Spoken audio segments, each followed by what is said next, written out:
Recording in progress.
Recording stopped.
Recording in progress.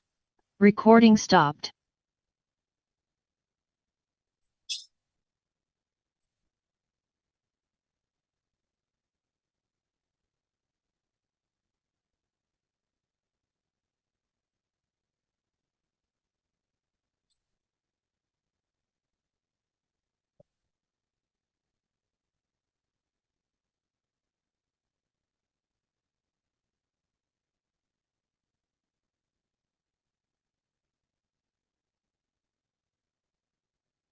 Recording in progress.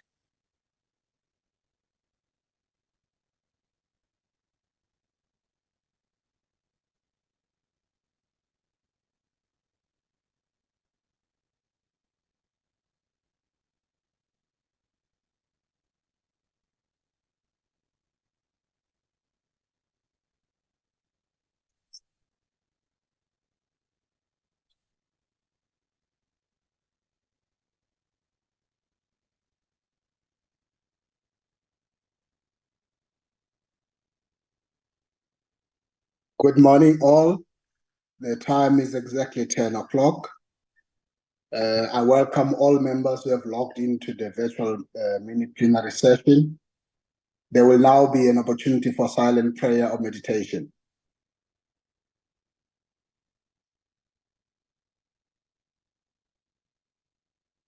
Thank you. Honorable members, before we proceed, I would like to remind you that the virtual mini-plenary is deemed to be in the precinct of Parliament and constitute a meeting of the National Assembly for debating purposes only. In addition to the rules of virtual sittings, the rules of the National Assembly, including the rules of debate, apply. Members enjoy the same powers and privileges that apply in a sitting of the National Assembly. Members should equally note that anything said in the virtual platform is deemed to have been said to the House and may be ruled upon.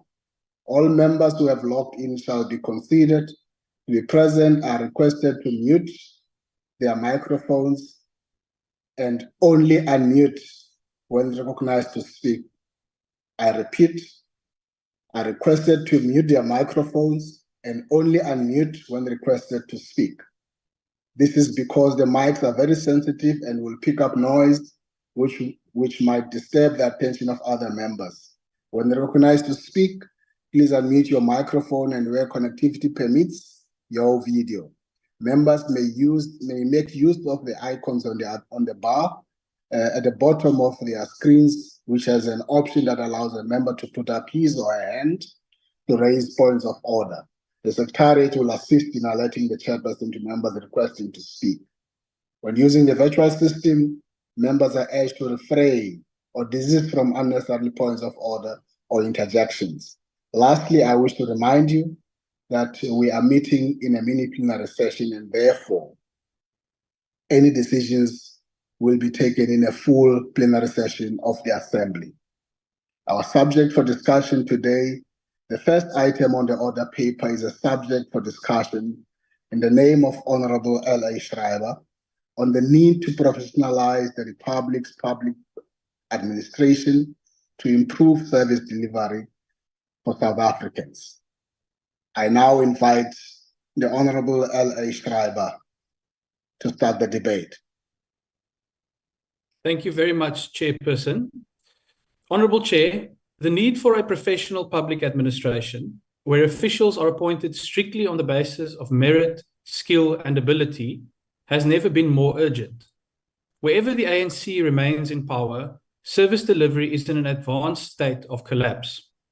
Every time the lights go out during load shedding, every time the taps run dry, every time a business shuts its doors, and every time a train stops running, the people of South Africa pay the price for the ANC's failure over the past 3 decades to build a professional, capable, and skills-based public administration. In fact, the ANC has done the exact opposite. Through the merciless application of its cadre deployment policy, they have deliberately built an unprofessional, incapable, and politicized administration. While Section 195 of the Constitution outlines a vision for public administration based on a high standard of professional ethics, transparency, as well as good human resource management and career development practices, ANC cadre deployment took a sledgehammer to this noble idea. Instead of building a public administration where no employee is favored or prejudiced only because that person supports a particular political party or cause, as demanded by Section 1973 of the Constitution, the ANC repurposed the administration to serve the party, not the public. In a democracy, it is indeed both legal and desirable for a governing party to staff political positions, such as elected ministers, MECs, or mayors. The same goes for political appointments to the personal office of those elected officials in compliance with the Public Service Act. However, what political parties are not entitled to do is to dictate that loyal cadres be appointed into the administration, including government departments, state-owned enterprises, and municipal administrations. Through cadre deployment, the ANC has completely erased the bright line of separation that is supposed to exist between party and state. Where the ANC governs, what was supposed to be a public service has become little more than a political party service. Repurposing the machinery of state to serve the party rather than the people of South Africa was the only thing that the ANC efficiently implemented over the past 30 years. As far back as 1997, the ANC told us that their plan was, and I quote, to extend the power of the national liberation movement over all levers of power, including the entire civil service, parastatals, education institutions, independent statutory commissions, and social institutions, end quote. Joseph Stalin would be proud. After all, it was Stalin who said in 1935 that, and I quote again, the old slogan, technique decides everything, must now be replaced by a new slogan, cadres decide everything, end quote. Tragically, in the South Africa of 2024, cadres not only decide everything, cadres have destroyed everything. And it is the people of South Africa who pay the price when a broken police service fails to keep them safe, when they lose their jobs because of load shedding, and when they are left to die in public hospitals. Cadres decide everything. But fortunately, the story does not end there. Over the past 5 years, the Democratic Alliance has intensified the struggle against ANC cadre deployment. We have undertaken numerous court challenges. We have tabled legislation in this very House. We have asked countless parliamentary questions. We have driven petitions and we have campaigned ceaselessly to mobilize the people of South Africa against the cadre deployment system that has destroyed service delivery. The DA's work on this issue has now ignited a rebellion against cadre deployment, including from officials inside the state who are fed up with being overlooked and dictated to by incompetent cadres. First, there was the State Capture Commission, which confirmed the DA submissions that cadre deployment facilitated state capture. Then came the framework for the professionalization of the public sector, which said the following, and I quote, cadre deployment practices ought to be ditched in favor of a merit-based recruitment and selection system, end quote. But the rebellion against cadre deployment dramatically accelerated over the past few weeks after the DA won a constitutional court order to expose the ANC's dirty cadre secrets. Mere minutes before this plenary started today, a new code for ethical leadership in local government was adopted by officials from Kokta and Salga, which launches yet another direct assault on ANC cadre deployment from inside the state. The new code reads as follows. Councillors should develop policies to distinguish between appointment of officials to political offices and those who are appointed into administrative offices in a municipality. The policy should clearly stipulate that those who are in administrative offices should not be political deployees, end quote. Since our victory in the Constitutional Court, the DA has been inundated with whistleblower reports from inside the state as officials rebel against the ANC. This includes from inside the Public Service Commission itself, which the Constitution designates as the custodian for professional ethics in the public service. The DA can today reveal to this House that the Public Service Commission has joined the rebellion against cadre deployment through a new report that will soon be made public. The report reads as follows, and I quote in full. The fact that senior appointments are political appointments and the role of the ANC Deployment Committee cannot be ignored. The Zondo Commission was the first to unequivocally state that this is unlawful. Central to appointments, cadre deployment has been denied many times in the past, mostly based on legalistic arguments that the constitutional and legislative framework do not allow for it. The Zondo Commission, by contrast, shone a very clear light on it. The current emphasis on political deployment needs to be replaced by a focus on building a professional public service. End quote. Not the words of the DA, the words of the most senior custodian of public administration in South Africa, the Public Service Commission. It is crystal clear that the DA's work to expose and combat the ANC's capture of the state has triggered a full-scale rebellion against cadre deployment. Whether President Ramaphosa, as the former cadre deployment chairman, likes it or not. But the DA's work is far from done. I can confirm to this House that the DA is today filing fresh papers to hold ANC Secretary General Fikile Mbalula in contempt of court for failing to comply with the Constitutional Court's order that complete national cadre deployment records dating back to the 1st of January 2013, when President Ramaphosa became cadre chairman, must be handed over. The ANC would do well to remember that its former president and current worst nightmare, Jacob Zuma, was sentenced to prison for similar contempt of the Constitutional Court. Then again, President Ramaphosa already showed us that he does not mind freeing tens of thousands of criminals just to protect his fellow cadres from the rule of law. But before Mr. Mbalula dons those orange overalls, he should check his email. The DA yesterday submitted a new request in terms of the Promotion of Access to Information Act to similarly expose complete records of the ANC's dozens of provincial and regional cadre deployment committees that have collapsed service delivery in all ANC-run provinces and municipalities. The ANC has 30 days to hand over these new records, and all I can say is tick-tock. Chair, in just 3 months from now, South Africa's rebellion against cadre deployment will break the ANC's back.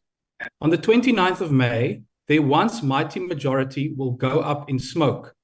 Because even as the ANC has enthusiastically implemented Stalin's slogan that cadres decide everything, they forgot that unlike the Soviet Union in 1935, the South Africa of 2024 is a democracy. That is why the DA calls on the voters of South Africa to get rid of the cadres who hijacked our state. For in a democracy, it should not be cadres who decide everything. In a democracy, it is the people who decide everything. It is time to remind the ANC of this most basic democratic tenet. If you want to abolish cadre deployment from the face of this country, you only have to do one thing. On 29 May, vote DA. Thank you. Thank you, Honorable Member. I now recognize Honorable Pelisa Mkweba. Thank you very much, Honorable House Chair. Can I close my video because I've got network problems? No problem. Honorable House Chair, the socio-economic challenges confronting our people require an agile, capable developmental state. This is a state that will have a strategic capacity to intervene in the interest of our people. Underpinning a developmental state in our South African context is the ability of the state to tackle wealth and income inequality, which continues to reproduce poverty and unemployment. Without transforming the political economy of South Africa, many of our developmental challenges will persist as the structural constraints of the structure of our economy breed exclusion. Honorable members, this then bears a duty to the public service to have a political orientation and the technical capabilities to advance the implementation of government policy. And as such, public servants need to have the capability to translate the vision of the governing party as defined in its electoral mandate to plans and policies of government. Honorable House Chair, there is a dialectical relationship between the policy program of government and the governing party. And in a contested society and a nation with a history of apartheid, colonialism, and patriarchy, strategic decision to transform and capacitate the public service is a matter of interest for a governing party. The transformative constitution of our country makes it mandatory to heal the divisions of the past and establish a society based on the democratic values, social justice, and fundamental human rights, close quote. Transformation is therefore a key constitutional imperative. As the African National Congress were consciously aware that a professional public service is a precondition of such an agile, dynamic state, the professionalization of the public service will mainstream the principle of meritocracy and ethical governance. These principles will cultivate a culture of good governance and accountability. Honorable members, the sixth administration has been consistent in driving the agenda of professionalizing the public service. The other advantage of professionalizing the public service is the creation of a functional, efficient, and integrated government that will deliver a people-centered social compact. Honorable House Chair, cadre deployment is a universally acceptance practice. In the context of the ANC, we deploy cadres who have the requisite skills, qualifications, and competencies to pursue our agenda of transforming society. The deployment of cadres in the ANC is informed by the development, deployment, and accountability in line with the obligations of the ANC Constitution and that of our country. Then, honorable members, there is an evidence in the city of Tshwane and the Western Cape that the DA itself has been practicing its own version of deployment of its leaders and members into position of administration where the party governs. This includes a parallel process of the DA federal executive candidates for employment in the DA-led municipalities, as described by Honorable Alan Vende in a submission to the Public Protector in 2021, in which he correctly argued that such internal rules and policies are widespread and common. The narrative that the deployment of cadres is unconstitutional and unlawful has no basis in law. Hence, the High Court correctly found out that the DA failed to point out any text, neither in the Constitution nor any statutes that supports their claims. It is an ideological and philosophical preoccupation of liberal extremists and neo-conservatives who want to declare as unlawful and unconstitutional any policy that seeks to dismantle and transform the apartheid, colonial, and patriarchal social and economic legacies. Their case was a failed anti-transformation intervention through courts. Recently, the DA approached the courts to declare cadre policy unconstitutional and unlawful. They could not convince the High Court. And then the High Court verdict was straightforward, open court. There is nothing unconstitutional about the political party influencing the policy direction of a government, including the appointment of senior personnel to public service. So as long as the public service is protected against being misused and partisan purposes, close quote, there is indeed no law preventing a private body, such as the political party, from discussing potential candidates for any position. What is wrong is where the prescribed legal processes are not followed in the appointment of individuals, whether it be through the public service, the judicial, or the state-owned enterprises. If the due legal process is flouted, then those doing the flouting should be held to account. Honorable members, many nominations to position in public entities are made by Parliament or through specialized bodies like the Judicial Service Commission. Political parties actively participate in the parliamentary processes that select and make final recommendations or decisions on suitable candidates. This is done precisely because Parliament must likewise satisfy itself that those being appointed in this into this crucial arm of the state are fit for purpose, same as the executive does in its purview of administrative governments. It should be expected that parties will have internal discussions about which candidates to support for this position in public entities, and they even vote for such candidates. In other instances, members of parliament should also decide on whether to remove people from specific public entities in line with the constitution. It is no accident that votes for candidates to such positions are almost always along party lines. Indeed, political parties should be encouraged to have such discussions because that is likely to produce more considered outcome than simply relying on the whims of individual MPs. This is the political involvement. Consequently, it results in deployment of specific candidates. So the DA has no case on this matter, as the court has ruled.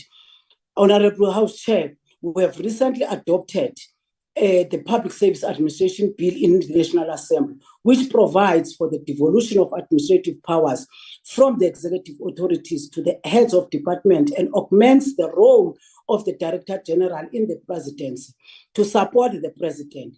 The Public Administration Management Bill restricts persons reporting to the heads of department not to hold senior leadership position in the political parties.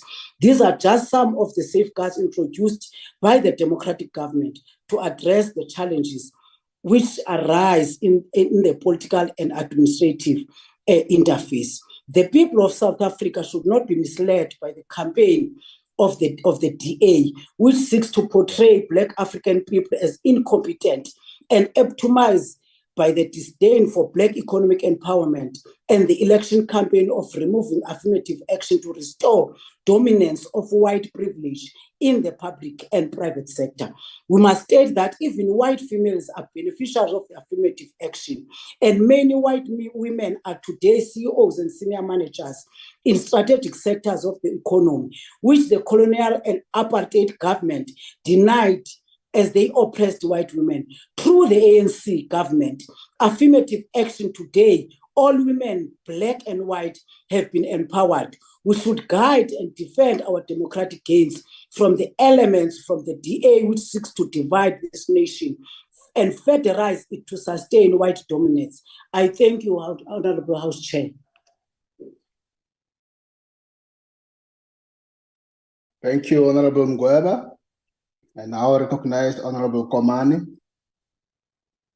Chairperson, thank you very much.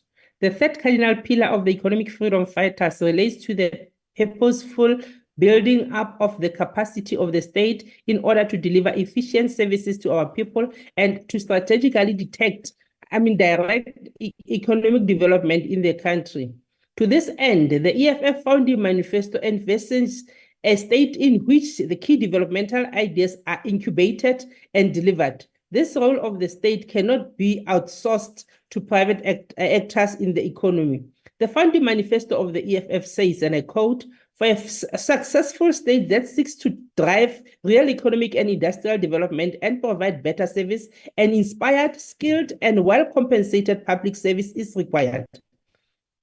The public service should be strengthened for a sustainable transformation of the economy. The ethos of such a state should be developmental and very strong, and hence consistent with the anti-corruption measures. This is emphasized because the task of fundamental economic transformation requires a strong state with the ability to develop a clear strategic vision and be able to implement and monitor the progress being made," close quote.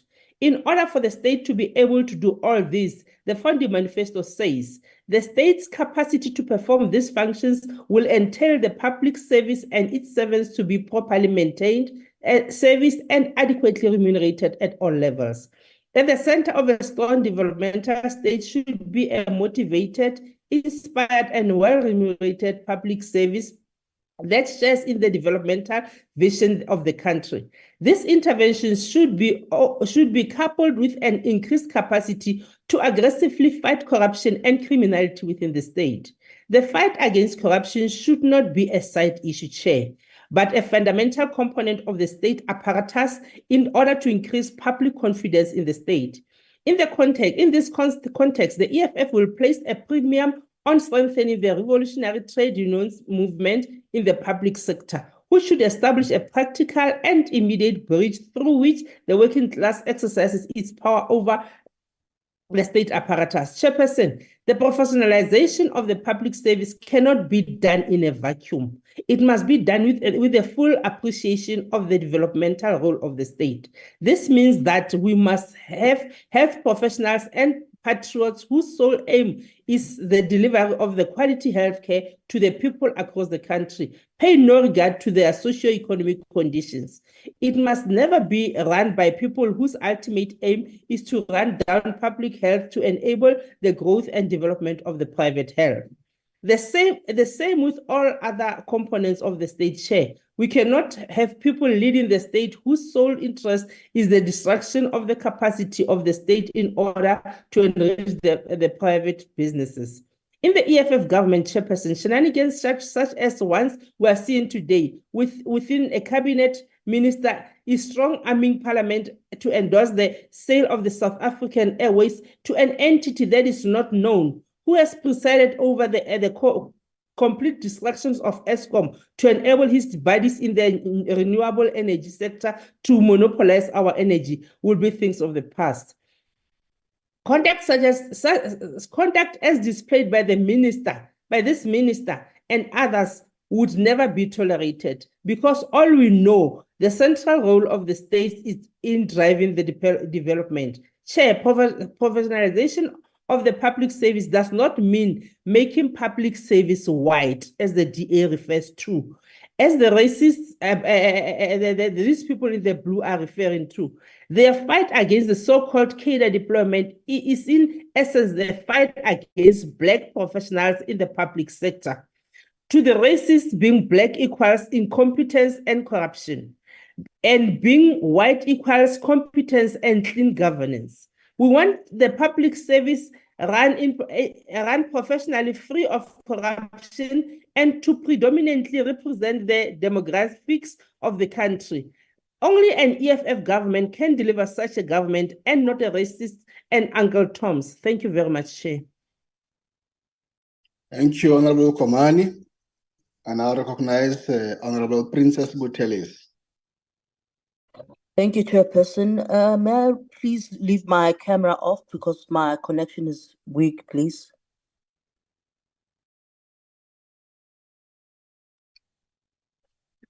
Honorable Chairperson, without a professionalized public service, there will be no service delivery to our citizens. It is really that simple. Sadly, with human resources in today's public administration in South Africa being characterized largely by cadre employees and nepotism, the core functions and ability of deployees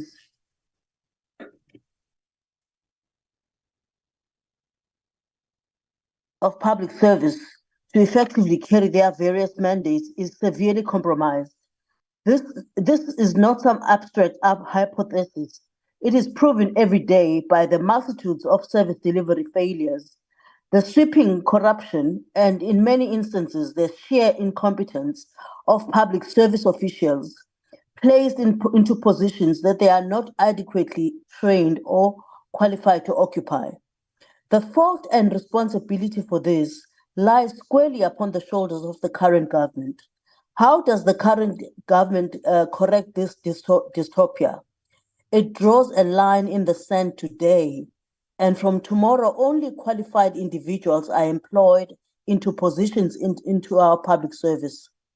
Regular training and upskilling of public service officials is ongoing to ensure that good practice standards are maintained and evolve as the needs of the day and technology advances in carrying out the mandate in public service.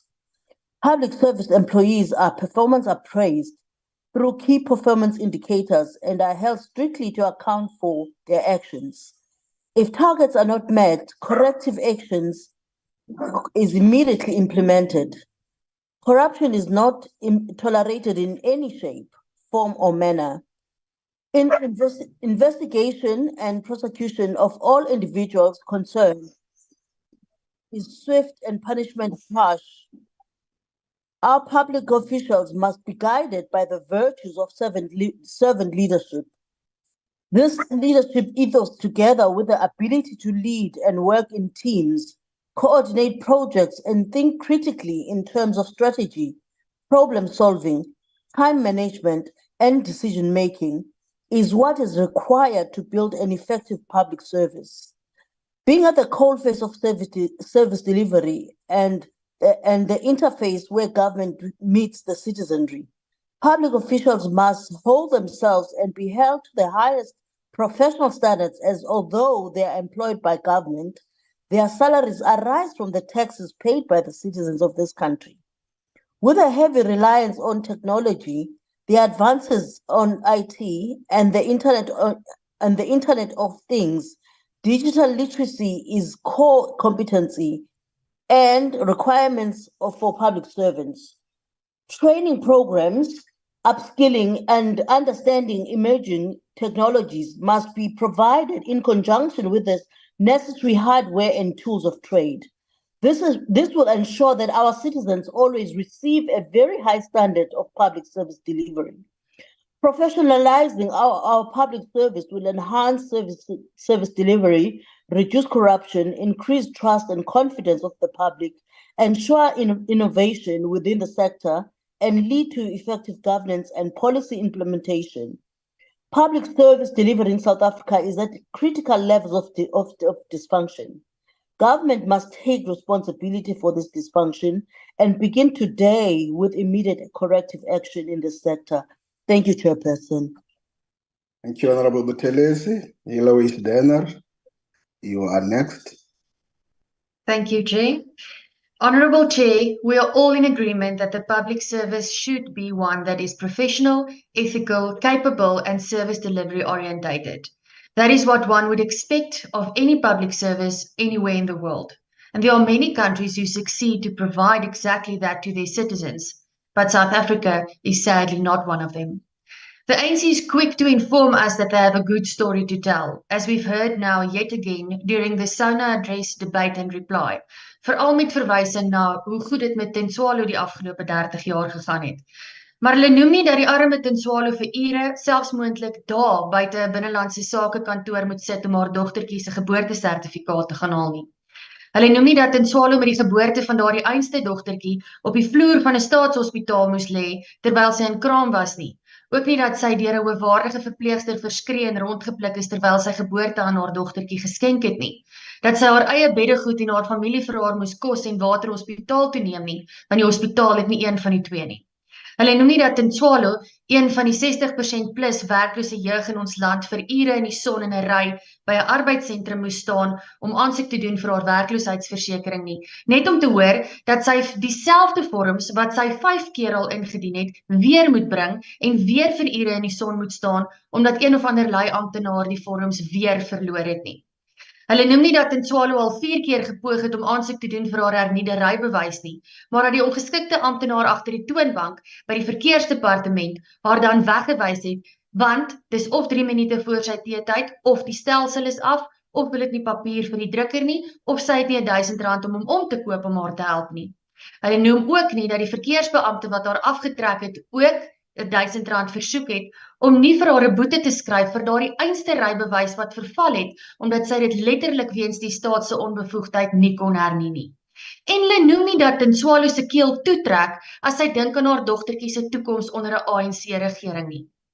Nee, voorsitter, hulle kies om hierdie ontberings wat Suid-Afrikaners daagliks van 'n staatsdiens moet verduur, te ignoreer, want dit pas nie by hulle mooi storie nie.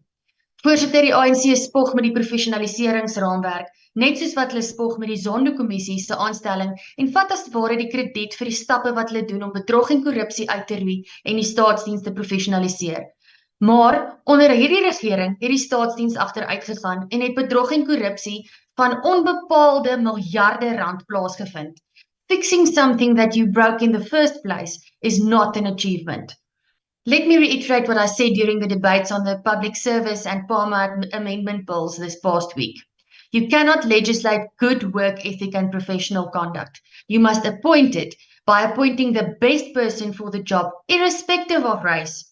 who has the appropriate track record, experience, qualifications, and references, not the person who is politically connected and in many cases otherwise incompetent.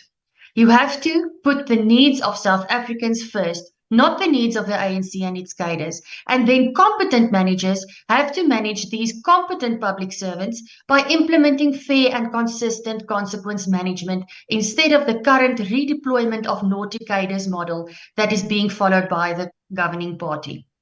Chair, professionalizing the public service isn't rocket science. It's simple. Get rid of the kleptocratic ANC who broke the public service in the first place, appoint public servants on merit, irrespective of race, Honourable Ngweba, or political affiliation, and manage them properly.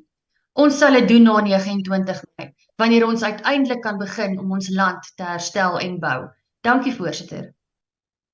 The UDM, the ATM, Honorable Halse. Good morning, Honourable Chair. A small town in the Free State called Ladybrand in the Mansopa municipal area is a perfect example of how lack of professionalism impacts negatively on service delivery in the entire community. The AG report for the municipality reads like a horror show, and one stops counting the times that the report starts with no evidence available. It becomes clear that the municipality is beset by a lack of professionalism and a dearth of basic administration. By the time you get to the areas dealing with the supply chain in the AG report, it's most likely that you're heading off a cliff, and it leaves you wondering how managers in this department have yet not been fired or arrested. The unlicensed landfill site spills right onto the R26 that links the N3 to the N8. The multi-million rand project meant to repair the dysfunctional sewage plant has been at a standstill for 3 years, with sewage-filled dams dotting the sides of the R26, leaving a horrific stench in the air welcoming visitors. The sewage spill has contaminated the reservoir situated on the reticulation system, leaving the municipality unable to use this source of water supply. The question to ask here is, how does any municipality expect to manage service delivery when the revenue collection rates are as low as 30% in many municipalities? The ANC mayors quite proudly blame the collection rate when faced with service delivery protests. This ignorant response is systemic to all ANC-governed municipalities, as unprofessionalism and a pass-the-buck culture plagues the offices of the municipal managers, directors, MMCs, down to the frontline workers that are not required to man reception areas and customer care offices. Eating Kentucky when dealing with a distraught resident who has been charged incorrect tariffs of being without service delivery for days is not a calming method at all. And here I'm referring to all levels up to directors who thinks eating throughout the day is a performance target. Despite promises of a better life for all, at the inception of the democratically elected post-apartheid government, South Africa has experienced growing numbers of protests about inadequate provision for basic municipal services.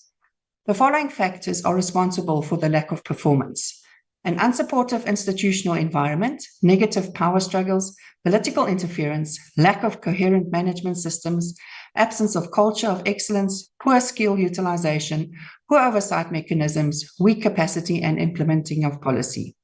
For South African municipalities to meet their constitutional obligations to deliver optimal basic services to the people, the government must employ people who are qualified and experienced in their respective fields. They should also have effective programs and crucial logic government interventions in place of upskill employees upskill employees who are already working. The financial situation of the local government sphere, due to the lack of good governance, has a negative impact on public service delivery. In the fiscal year 2021-2022, 38 municipalities received clean audits out of 257, demonstrating the extent of the lack of consequence management and poor governance in local government. Due to the higher rates of unemployment and poverty, most South African citizens rely on public services. Because poor governance leads to poor service delivery, marginalized citizens bear the brunt of inefficiency and poor quality services at local government level. A lack of consequences in the workplace leads to poor performance. This cannot be stressed enough. Corruption and nepotism are affecting service delivery in South Africa. This not only impedes access to housing and services, but leads to the collapse of municipal governments and widespread protests. Municipalities must depoliticize local government and declare the ANC cadre deployment policy illegal. The insertion of the extract from the DA's End Cadre Deployment Bill into the public service makes it illegal for any person who holds office in the political party to be employed as a professional civil servant in the state, will assist in stopping political interference and public administration. What would a professional public service look like? This is where the state employs people who have an ethical disposition and sense of public service, who are qualified, who know what they are doing, and who are fully equipped to perform their public function with diligence. The Western Cape has local municipalities that are great examples of good governance and good service delivery. Of critical importance, it is vital to appoint financial officers with the knowledge of accounting, public administration, public management, and public governance. This is about strengthening public financial management and leadership. Professionalization in the supply chain management plays a significant role in transforming public finance management into a profession of the highest integrity and competence, supporting improved public procurement, smarter spending, and ultimately better service delivery. Professionalization is not only about merit-based recruitment and selection practices, but also about making the public service and local government careers preferred choices. People with a passion to excel in their profession should be the goal. It is therefore essential that education and training systems strengthen the talent pipeline for the pool of people with skills suitable for a career in the public service, especially young graduates with enthusiasm and fresh insights to contribute to the development of the country. In 2008, the small town of Ladybrand was given an Excellent Service Award. If it was not for the Ace Zuma gang that is still present undercover AC ACT and MK supporters in the ANC factions, this municipality would have been a thriving economic tourist destination. By ending the ANC destructive deployment policy, the DA is ready to restore the dignity of residents in this beautiful town. I thank you. You are not going to do that again. When the presiding officer says your time has expired, it has expired. Thank you. Honorable Ngweng.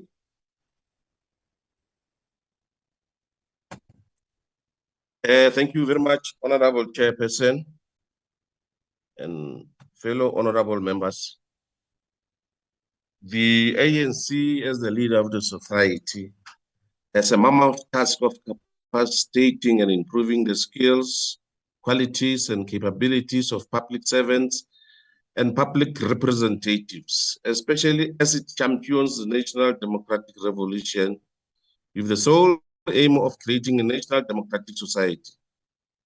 This requires developing an ethical and capable development state, which leads to better quality services to create a better life for all. Interventions aimed at addressing and promoting meritocracy are crucial for the effective function of government institutions and fostering an effective and agile state.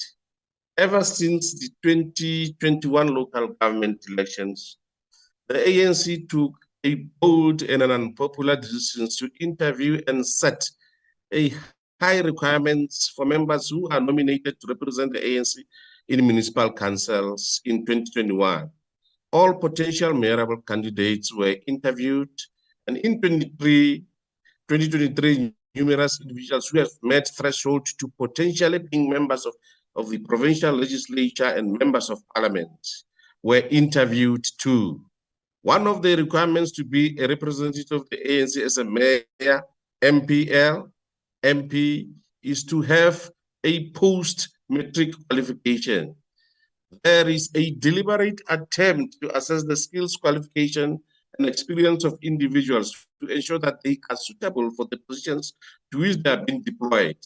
Mechanisms have also been established to hold deployed representatives accountable for their actions and performance. The 2024 NEC quota highlights that the 53rd National Conference affirmed that the ANC needs to choose and assign competent leaders and public representatives who possess integrity, capability, the right orientation, and expertise to lead and execute our programs.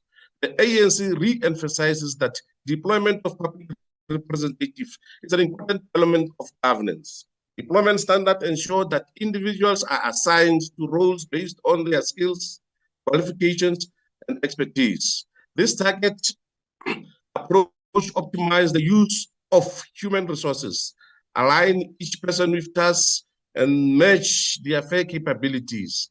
Deployment standards, when based on merit, promote a fair and transparent system. This reduces the government in building the culture of learning and innovation through continuous training opportunities for public servants and execute their authorities. A capacitated national school government plays a crucial role in the effective functioning and development of a nation by providing training, research, and capacity building programs for the public servant. Some of the key positive impacts of national school governance are professional development, effective government, policy government, and leadership development. A national school of government serves as a hub for providing continuous professional development opportunities for public servants. This includes training programs, workshops, and courses designed to enhance the skills, knowledge, and capabilities of government officials. The national school government is instrumental in developing leadership skills among government officials. Leadership training programs help cultivate effective leaders who can guide and inspire their teams, making informed decisions that contributes to the nation's overall development. An emphasis on ethics and integrity is vital in public service. A capacitated national school governance facilitates the development of innovative thinking and problem-solving skills among public servants. This is crucial in a rapidly changing world where government needs to adapt to a new challenges and find creative solutions to complex issues. The NSG has achieved over a total of 290,000 learners trained against cumulative target of 205,000, translating to 128% performance. Revenue generated over 400 million. The Ethics and Nukela program had over 22,000 learners who completed the Nukela course, and 70,443 completed the ethics course. The NSG Fellows program comprise international academics and former director generals who are called upon to facilitate NSG interventions. The NSG, as I alluded in the above, has 78 accredited programs with the various sitters. The school has received approval from a Minister of Higher Education, Science and Innovations to deliver higher education qualifications. The Advanced Diploma in Public Management, NQF Level 7, will be accredited, approval from the Minister of Higher Education, Science and Innovations to deliver higher education qualifications. The Advanced Diploma in Public Management, NQF Levels, will be accredited. These are clear advancement of professionalization of the public service and development of the state capabilities. The NSG has optimized digital technology for e-learning, which is making a huge impact. To harness innovation in public service, the NSG will establish digital and innovation hub to enable public servants to ideate, prototype, pilot, and replicate innovations to efficient service delivery. Strengthening the Public Service Commission in instrumental and enhancing accountability within the public service. Strengthening the Public Service Commission involves continuing the autonomy, independence of the Public Service Commission, enhancing investigative powers, conducting performance monitoring and evaluation, granting the Public Service Commission greater autonomy and independence to operate free from undue influence ensures that the Commission can carry out its functions objectively without interference from external pressures, thereby reinforcing its role in holding public servants and public representatives accountable, providing the Public Service Commission with the increased investigative powers to thoroughly examine instances of misconduct, corruption, inefficiencies within the public service, empowers the commissions to address issues promptly and transparently, promoting accountability, fostering greater public engagement by making the Public Service Commission activities more involve regular reporting on the Commission's findings, actions taken, and recommendations to the public. This instills confidence in the accountability mechanism, strengthening collaborations between public service commissions and their oversight bodies, such as anti-corruption agencies and audit institutions, can enhance the collective efforts to ensure accountability and integrity within the public service. National Anti-Corruption Hotline, which provides a one-stop mechanism for members of the public to report acts of corruption anonymously and create an opportunity for different role players to cooperate better in receiving and handling allegations of corruption. The Public Service Commission has referred 7,261 reported cases of alleged corruption for investigations by relevant state organs within 7 working days. The Public Service Commission's use of Citizens Forum strengthens the accountability of departments to the citizens where a number of service delivery improvements were achieved, such as low-cost houses built in Mpumalanga province, bridges constructed in KZN to enable children to cross rivers to schools, and access of many communities' amenities. A 30-year review of the cases handled by the National Anti-Corruption Hotline since the inception in September 2004 to September 2023 shows wide utilization of the hotline by the public.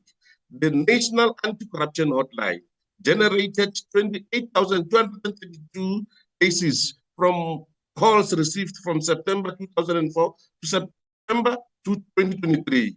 A total of 24,817, which are equates to 88% cases, were finalized by the National Anti-Corruption Hotline.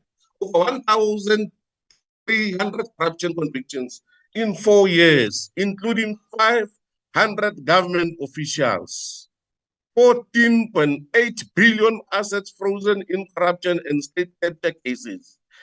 34 cases enrolled over 200 accused persons, including former ministers and some of the largest corporate governments in the country, such as McKinney and AB, have been recorded. These are just of the interventions of the 6th administration and institutions supporting democracy.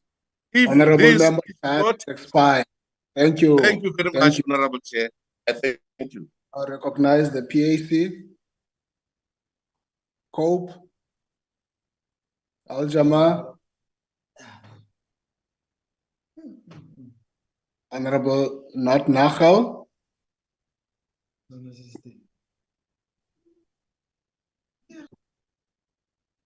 Honorable Not Nachal, you are recognized.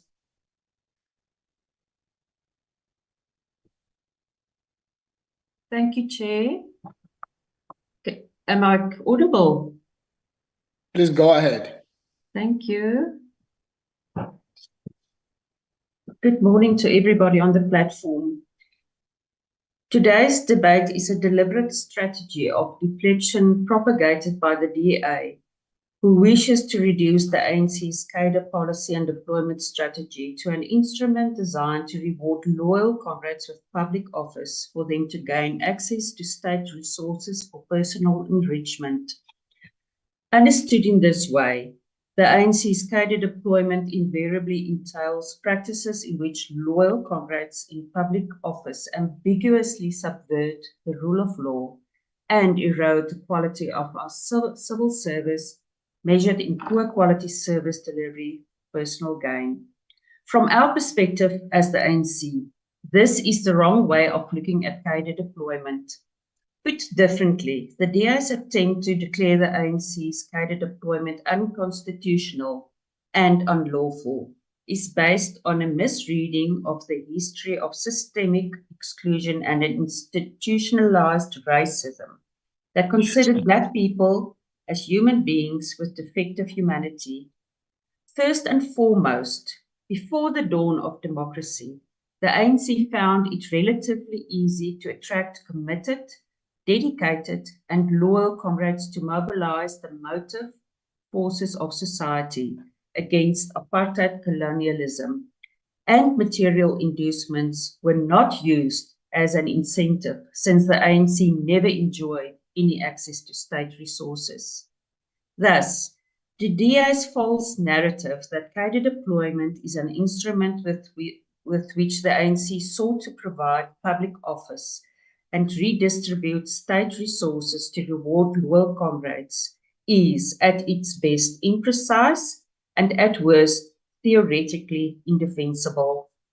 The fact of the matter is that the bureaucracies of well-functioning and mature democracies like the one that South Africa is are being starved with.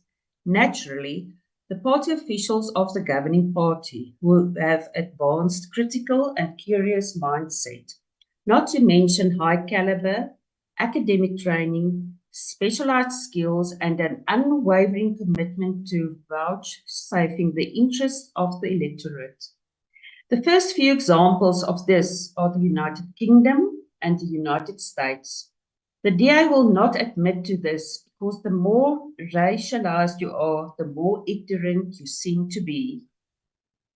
The ANC's cadre deployment is justified by three complementary arguments. The first one, it ensures that the nexus between the elections manifesto of the ANC and the government policy agenda is intact. Second, it weakens the possibility of capture of government policy by vested interests so that government policies do not produce perverse outcomes at the expense of national interests. And third, it cements the state-citizen dynamic so that the ANC can account to the electorate for the initiation or lack of initiation of policy reforms the party committed itself to implement. All this suggests that any governing party intent on policy ownership as well as transparency and accountability to the electorate should put more emphasis on deploying its party officials to the administrative apparatus of the state and government by the legal procedures and competency requirements for such positions, rather than looking for external specialists in policy, public policy, governance, economics, and other related disciplines to run the state and government on its behalf, as this may be negatively harmful. Political parties at all ends of the political spectrum appear to pay greater homage to cadre deployment where they govern. A host of examples are worth remarking on. Almost all Asian tiger economies and late industrialized countries practice cadre deployment. Japan's Liberal Democratic Party, South Korea's People Power Party, and China's Chinese Communist Party are some of the well-known supporters of cadre deployment. Whereas the DA recognizes problems with cadre deployment, citizens in these three countries appreciate competent bureaucracies as the byproduct of cadre deployment and have achieved rapid economic growth and industrialization at a breakneck speed. What is puzzling is that the never-ending cascades of the supposed negative impacts of the ANC cadre deployment do not seem to have prevented the DA from deploying its party officials in the DA-run Western Cape Province and municipalities across the country. In our view, as the ANC, the reason why there's a lack of widespread acceptance of the ANC's cadre deployment within the DA is that it is not predicated on the flawed notion that being white and the attainment of whiteness are the highest ideals of human emancipation and progress. In short, The DA detests the ANC's cadre deployment because it contradicts the ontological and epistemological myth of white superiority. There is absolutely nothing unconstitutional, much less unlawful, about the cognitive framework from which the ANC cadre deployment is based and the transformative objective it is designed to achieve. The demands of removing the remnants and contours of apartheid colonialism and empowering those who were socially and economically excluded and racially dehumanized, which are at the heart of the ANC's cadre deployment, resonate with the transformative agenda of South Africa's celebrated constitution. The outcome is that the ANC's cadre deployment complements the Constitution's democratic intentions and aspirations as it expands how pluralistic, inclusive, and egalitarian a new democracy can become. As such, the ANC does not use cadre deployment to hijack the democratic aspirations to satisfy its selfish ends or wield disproportionate influence over democratic institutions to secure its political and material interests. Of course, it should not be surprising that the ANC will have internal discussions about its preferred candidates for those positions and perhaps use its majority to vote for them. And there is nothing untoward about the practice, as the DA Federal Executive Council is the poster child of this practice. In contradiction to the DA Federal Executive Council, the ANC's Deployment Committee does not exaggerate the imperatives of white specialization and professionalization, which control the administrative machine of the state and government under apartheid colonialism. Indeed, the DA's critique of the ANC's cadre deployment is not a genuine dissatisfaction with the lack of capacity in South Africa's bureaucracy, but it is Guy's call in support for the return of apartheid colonialism, which reduced Black people to the ranks of uncivilized, uneducated human beings, and therefore incapable of governance. There appears to be institutional capacity in abundance in both the state and government. The DA is hardwired to notice the bad more than the good. Moreover, the DA's tendency to insulate itself from the trial and error nature of cadre deployment is the most concerning problem of all. The DA took over the cities of Tshwane and Johannesburg from the ANC and subsequently deployed its party officials as bureaucrats in these municipalities, but they could not correct service delivery challenges. Therefore, besides the many distortions of the DA, the ANC's cadre deployment has performed relatively well. The DA has also used deployment to reward their members with high remuneration, such as the former DA MP Tim Harris, who gets a whopping 2.5 million rand at Westgrove, and the wife of Craig Kesson, who receives 3.3 million per year as an executive manager at the City of Cape Town. In Tshwane, the DA illegally appointed Stefan de Villiers, who was a bodybuilder, as a head of the executive of the Office of the Mayor, earning over 1 million rand a year, and Praveen Govender as Chief of Emergency with a fake qualification, to name a few. The ANC's cadre deployment cannot be questioned in principle, as it is the sine qua non of democracies across the world, and we must not allow the DA to reduce it to a mafia-like activity. I thank you, Chair.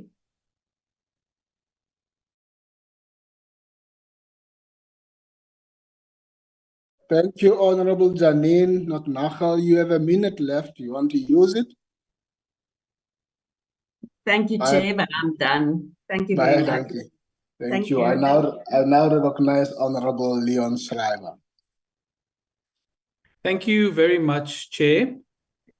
Chair, the great thing about this debate is that it is not hypothetical or abstract, and we certainly don't need to look beyond our borders for practical proof.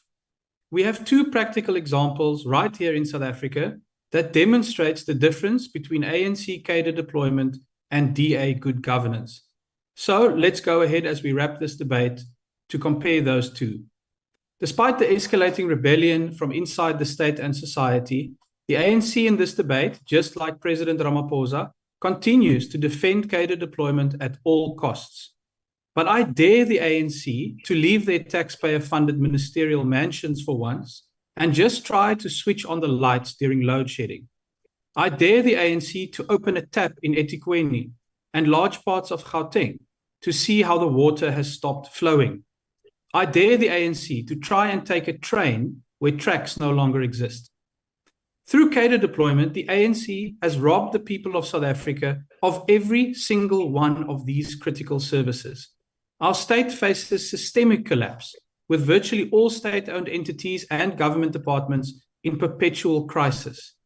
The simple truth is that a systemic crisis like the accelerating collapse of the South African state has a systemic cause. It cannot be explained away as outliers or challenges when every single thing touched by ANC cadres is collapsing. The systemic cause for this systemic failure of the state is ANC cadre deployment that favors incompetent and corrupt cadres over skilled and non-political applicants.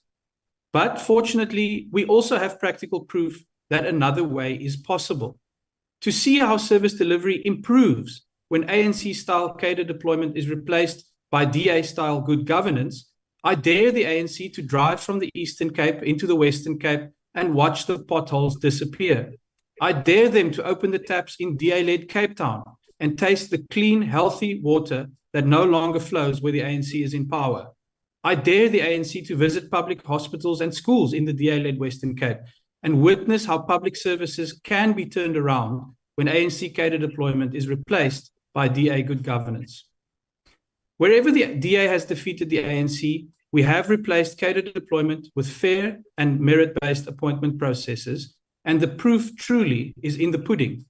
The DA obtains clean audits, delivers better services to the poor, invests in infrastructure, and creates jobs wherever we govern, precisely because we employ professionals and don't deploy cadres. Wherever we govern, the DA has been able to fix what the ANC has broken, because we don't just talk about building a capable state, we get it done. On the 29th of May, vote DA to rescue SA from cadre deployment. I thank you. Thank you. That concludes the debate. We now proceed to the last item on the order paper, which is a subject for discussion in the name of Honorable Mandla Shikwambana on provision of fee-free higher education for all in South Africa. Honorable Shikwambana, you are recognized. Thank you, House Chair. Greetings to the Commander-in-Chief and the President of the Economic Freedom Fighters, Julius Malema, the Deputy President of the EFF, Floyd Nkosi-Bambo, and all capable and committed members of Parliament of the EFF. This debate on provision of fee-free higher education for all in South Africa will outline commitment as outlined in the EFF manifesto when we take government after general elections on the 29th of May 2024. The EFF is not a wish list of unattainable goals, but a clear program of action of what we will do when we take over government of South Africa post 29th of May 2024. Before I outline EFF's clear, dependable program of action, we want to remind the South Africans that EFF is the only political party that has consistently been calling for free decolonized education for all in the institutions of higher learning. The EFF Cardinal Pillar number 4 states that when we take power, we will provide free quality education, healthcare, houses, and sanitation to our people. It is the EFF that has consistently called for free quality education since its formation. And at that time, we were laughed at, told that it is not possible.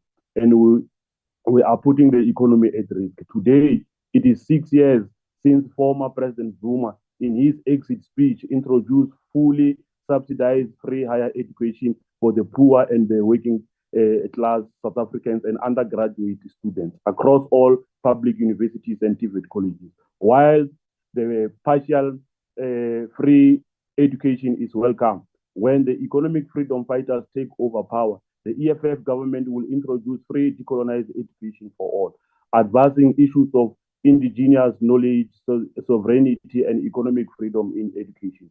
We want to remind South Africans that the ANC failed in the last 8 years to offer free education to all our people, despite its own policy documents saying so.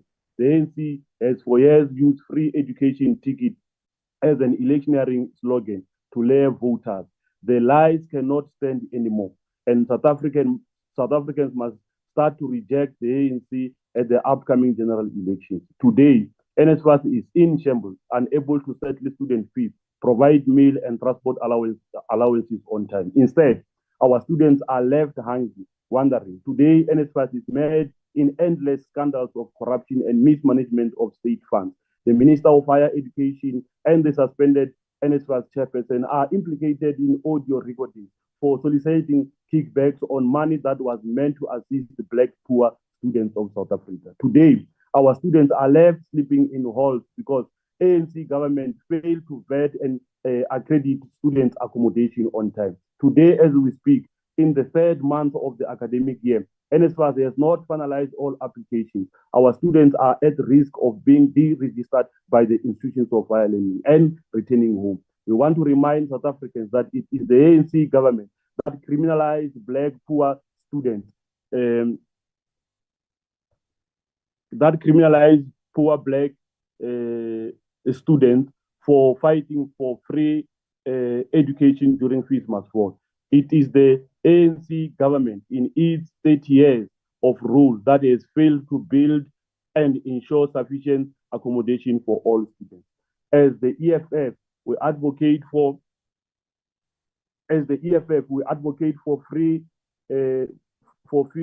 fee-free higher education because it levels the ground between the rich and the poor.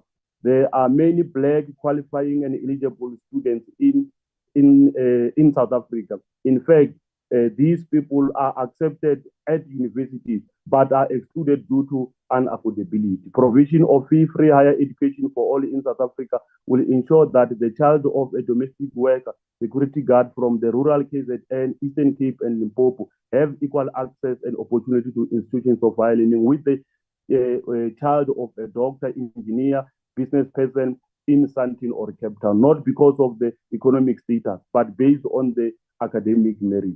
The provision of the fee-free higher education will put an end to the commodification of education inherited from the National Party, which has ensured that access to higher education remains largely an exclusive right of those who have money, as opposed to those who do not have.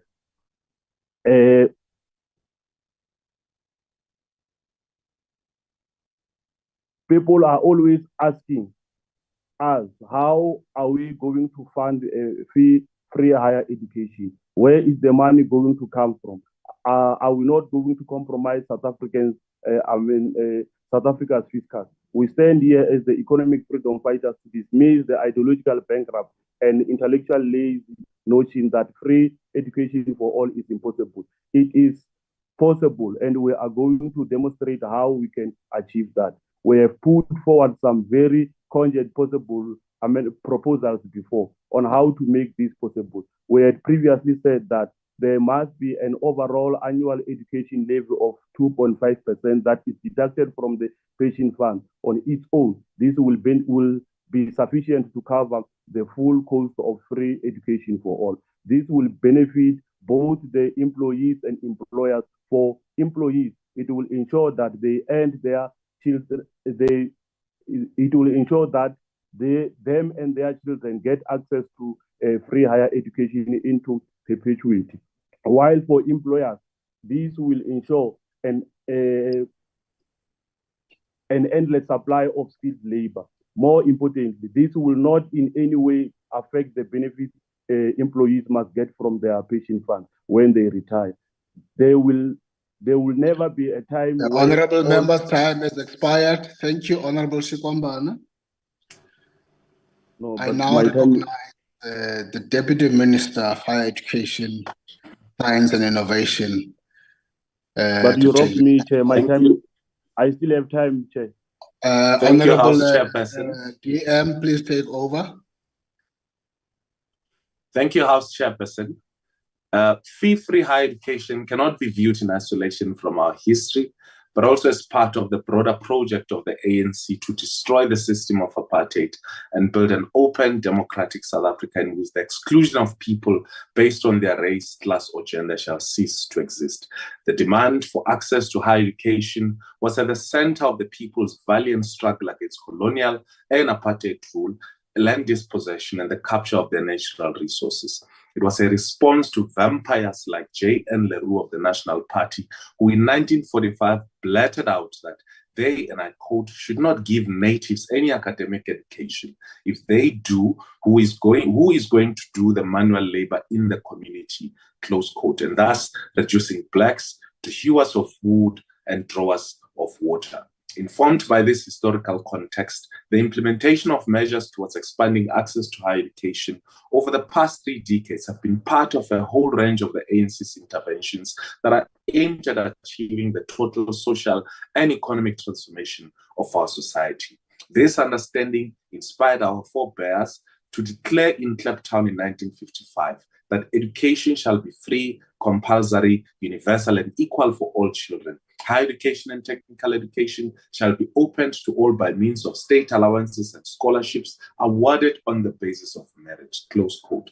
This is the historical basis for our commitment to free higher education. In 2018, our government started implementing the fee-free higher education for low-income households to be administered by the National Student Financial Aid Scheme, and now universally and automatically covers SASSA beneficiaries. This decision, the decision to extend this right to a section of the population based on household income, was not based on the absence of political will, but the financial pressures that our country still faces today. This is unprecedented, as this scale and extent of funding for higher education students exists nowhere in the world, with South Africa being the first. Since then, the picture of higher education in our country will never look the same. This accelerated access for excellent Black students who otherwise would not have had seen the doors of a university or TVET college. Since then, funding for funding by government to students increased 9-fold to 49 billion rand this year, and close to 1 million students receiving tuition, accommodation, transport, and a monthly allowance without the burden of debt in the future. This actually can go up to a conservative 121,000 per student, or about 12,000 rand per month that goes into the pocket of the students and their families, and in some and a little less in some of the TVET colleges. For students with disabilities, these allowances are more as they include support for assistive learning devices, and the bracket is extended to those whose household income is at 600,000 rand, as opposed to 350 for the rest of the other student population. This, for these students, is free education. It is easy to dismiss this as mere universal figures and question their impact on individual households. At the time the decision was made, this meant that close to 90% of households were exempted from paying university fees, redirecting whatever income that they had to other important household items.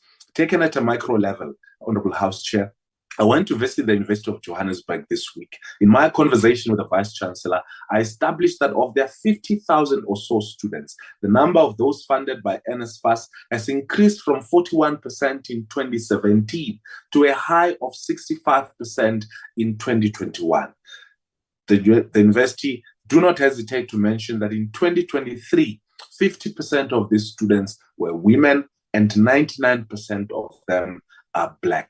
Other than Gauteng, they draw their students from the highly rural provinces of KZN, Limpopo, Eastern Cape, and Mpumalanga. What is even more impressive is the fact that NSFAS-funded students performed excellently with a high of 89% in 2020. This is talent that could have otherwise languished latent in the villages, townships, and flats like the generation before them. The University of Johannesburg is no exception. A similar trend exists in most institutions, with some of them having close to 90% of their student population being funded by the NSFAS. Over the years, most students in TVET colleges were funded by the NSFAS and have seen their living, accommodation, and travel allowances catching up with university students. This, for these students and their families, is free education. These are the gains that the Democratic Alliance wants to reverse, just as they reversed many in the local municipalities where they now govern. They call this a choice between socialism and liberal democracy. We do not label it because it is for us about collective human and societal development. As for the EFF manifesto, the less said, the better. And only those who believe in the Tooth Fairy and Father Christmas will be bold enough to vote for a basket of such whimsical wishes. And you could hear the honorable member who initiated this motion could not even articulate how the EFF will fund this preposterous proposal that they have. In 2019, our ministry announced 2.9 billion to fund towards wiping off the historical debt that was weighing heavily on middle and upper class families. Another huge relief that so many of them ultimately graduated. Part of the announcement by government in 2018 was a commitment to investigate the possibility of a fund to finance students who did not qualify for NSFAS, but their household income was less than 600,000. This year, we announced the NSFAS loan scheme that will target these students and see them receive the same allowances as NSFAS-funded students. At the end of the term, if these students pass well, they will only be required to pay 50% of their tuition fee, and still only when they start earning an income. This might be half a loaf for this category of students, but we estimate that the initial 3.4 billion will go towards 39,000 of them, but it gives them a foot into the future. Last week, Honorable House Chair, I visited the Central Johannesburg College and took the opportunity to interact with the students and staff from there. Two of the students were studying their National Certificate Vocational Level 4 in Industrial Electronics, were engulfed in projects which they hope will launch their careers into the future. As small business owners or as professionals, they are both funded by the NSFAS, and one of them attained her grade 12 with flying colors, sending a message that TVETs are fast becoming institutions of choice. TVET colleges are the center of skill in the workforce in our country. They've changed their complexion in terms of race, but also in terms of gender, with more young Black women choosing to study traditionally male professions. TVET colleges have also shared the historical scene of being the Cinderella of the post-school education system. They contribute to the 20,000 artisans that we produce annually. We are today involving more than 700 students in centers of specialization across the country who spend some of their time at the college and the rest at their workplaces. This is revolutionary for the skills demand in our country, with TVET colleges at the center. Those colleges train drone pilots, maritime engineers, mechatronics engineers, admin assistants, boiler makers, welders, builders, human resource assistants, chefs, musicians, fashion gurus, and any skill that you may think of that will propel you into the world of business and trade. Many of these students go on to work in mining, in corporate, in government, or to establish their own companies. Last year, on their graduation, more than 350 students not only received their certificates, but were also handed with toolboxes because now they are qualified tradesmen and women. And this is a tradition we hope will continue. We also launched last year hairdressing as an occupational trade, which involves 19 of our TVET colleges. Students who will be studying here will be expected to pay no fees at all, just as in many other occupational trades. They too will be covered by the NSFAS. This, for them, is free education. This week, Honorable House Chair, I received reports from two community colleges, those of Mpumalanga and the Free State. And like all community colleges, their learning centers offer free education funded through the department and its entities such as CETAS and the Skills Fund. These community college programs ranges from senior certificate, driver's license, welding, upholstery, sewing, ICT, basic computer literacy, amongst others. These programs are targeting people of any age who require short-term skills to improve their businesses or to start one. Some of the students, such as Vusmusikama from Bonawena, acquired his senior certificate in 2023, and has this year started his degree in education at the Tshwane University of Technology. Vusumusi, excitedly, I spoke to him this morning. Not only studied at a community college, he went on to study at a TVET college for his transport and logistics, M6, and also in farming project. And him studying at Tshwane University of Technology indicates the articulation that exists within our system of higher education. UNESCO, in conclusion, House Chair, the foremost international institution on education, science, and culture, recommends that governments all over the world should spend between 15 and 20% in education as a proportion of overall government expenditure. Here in our country, we have reached more than 22% in education and 6.4% of GDP, which makes us amongst one of the highest in the world. Listening to the speaker before me and some of the speakers who will speak after, you'd realize that our education system is working. It does not produce monolithic citizens, but robust ones, even to the point of being ridiculous. We have positioned our post-school education system at the center of skills development in this country, and its bedrock is fee-free higher education for low-income households. We have taken the decision we have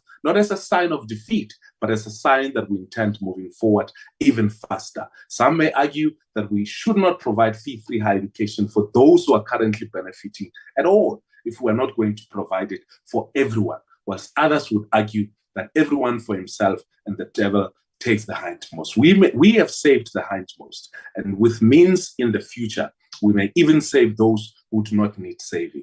I have no doubt, Honorable House Chair, that if the National Fiscal would allow, even the child of a deputy minister would qualify to study for free. And to the EFF, as we say in the Communist Manifesto, from each according to ability, to each according to need. Thank you very much for listening. Thank you, Honorable DM. Thank you. I now recognize Honorable King. Good day, Chair. Chair, if the 2 billion rand MTBPS budget cuts for student funding and the 16 billion rand reduction over the MTEF period did not give you a hint that there is no money to even slightly increase student funding under the banner of fee-free higher education, then you are simply delusional. Our debt service cost has increased to roughly 1 billion rand a day, and 3 million South Africans pay 90% of income tax. We have a shrinking tax base and we are squeezing more revenue from fewer people. Show us the money to sustain fee-free higher education. NSFA's budget has increased from 11.8 billion in 2016 to 53.6 billion in 2024-25. Couple this with university tuition and accommodation fee increases, it's clear that the unquenchable thirst for student funding is unsustainable. This has led to the scheme continuously being bailed out to cover funding shortfalls. Last year, we heard 87,000 students will be affected by the 1.1 billion NSFA shortfall, with NSFAS having to dip into its reserve to cover student funding shortfall for 2024. Once again, we say, show us the money to sustain fee-free higher education. This quasi-SOE, NSFAS, has been successful in centralizing its operation in ensuring more funds exit the system to third parties, as in the case of the direct payment service providers and student accommodation pilot project accrediting agents, forcing students to abandon their studies because of delayed funding decisions, leaving students hungry and destitute due to an unrealistic across-the-board accommodation cap and poor accreditation of student accommodation facilities. This quasi-SOE NSFAS has also been successful in creating syndicates looting the entity of student funding.